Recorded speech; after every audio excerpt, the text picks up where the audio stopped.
Isang mapagpalang araw po sa inyong lahat. Ako po si Ma'am Miss Maria Cecilia Santo Tomas at Research Affiliate ng National Catechetical Study 2021 Paris Seed CMW Project.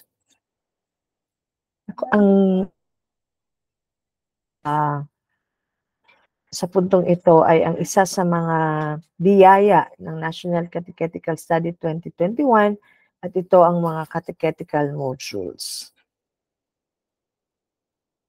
Ang catechetical modules na ito ay isa sa mga 7 libro na naging bunga ng pananaliksik ng National Catechetical Study 2021 Paris Project. Mga katikistang lingkod, mga frontliners, at ang mga nakatagong yaman ng Simbahang Katoliko ng Pilipinas, ang mga minamahal na So, itong catechetical module ay bunga nga ng pananaliksik na nakaayon sa 9 pastoral priorities ng simbahan. Ang bawat leksyon sa modules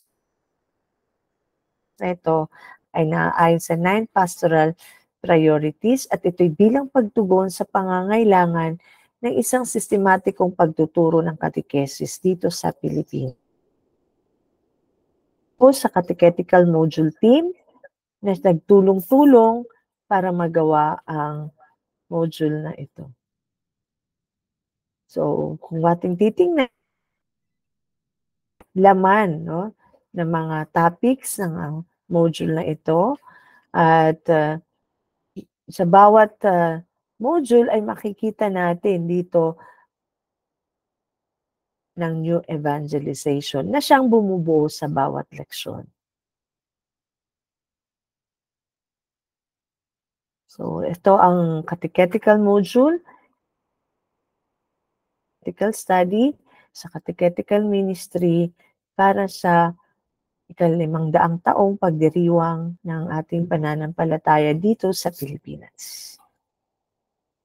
So, welcome dito sa ating online asynchronous web workshop. At dahil ito ay asynchronous web workshop, meron tayong mga inaasahang outcome sa inyong pagkikilahok sa web workshop na ito. Unang-una ay ang sana ay kayo ay module na makakatulong sa pagpapalalim ng pananampalataya sa pamamagitan ng makabuluhan at lapat na mga leksyon. So ang pinagtutuunan ng pansin dito ay ang Contemporary Filipino Church at kaakibat dito ang kanyang ekspresyon ng mga pananampalataya,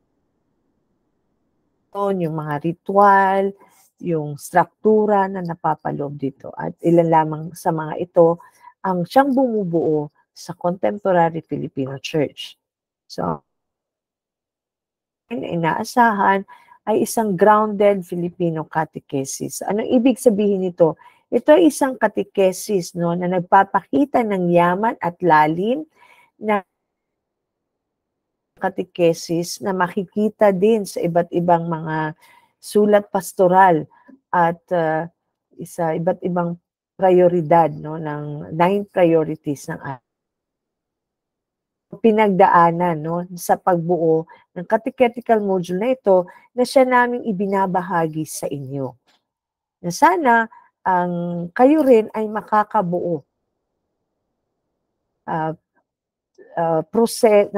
proseso at aming ibinabahagi ang proseso para kayo na maengganyo din kayo na makagawa dahil ano ang catechetical modular design. Ito ay grounded Filipino catechesis na nakaangkla o nakaugat doon sa 4 na tema ng New Evangelism: Christ, Conversion, Communion, at Mission.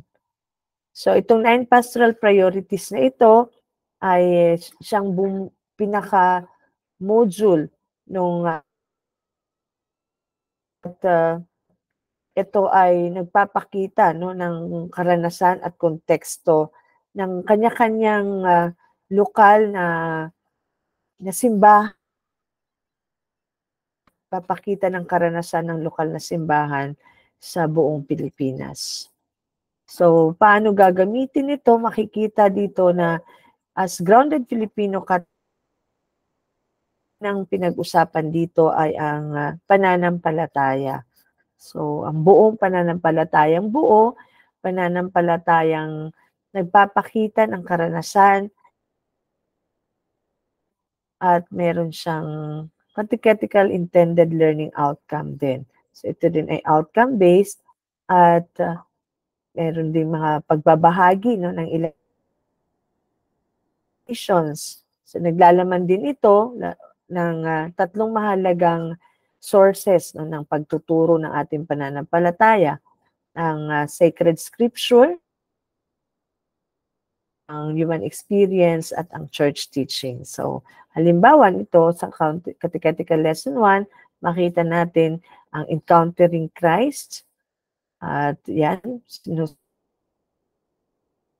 ninilay-nilay sa salita ng Diyos, sa turo ng simbahan, at tugon ng pananampalataya at mga makataong pagpapahalaga na catechetical lesson. Ganun din ang turong moral at ang mga gawain na maaring gawin ng tinuturuan ng catechesis at ang paggitan ng worship sa pananampalataya at ang gawaing misyon. So, sa pagdaan sa prosesong ito ng pagbuo ng module, ano bang kakayahan malilinang? So, ito ay ang Catholic spirituality competence na nagpapakita kung paano sa iba't ibang paraan na isasabuhay at ang skill na nide-develop dito ay ang mas aktibong pakikilahok at pakikiugnay sa gawaing catechesis sa pamagitan ng catechesis. Naasahan, halimbawa, nasa sarili ninyong paraan, sarili ninyong pagtingin, at karanasan bilang katekista, kayo rin ay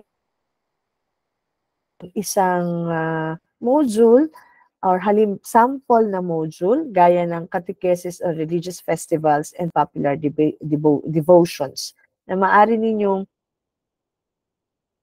kung ano nang meron sa inyo at i-enhance na lang or i-develop or mas magamit ninyo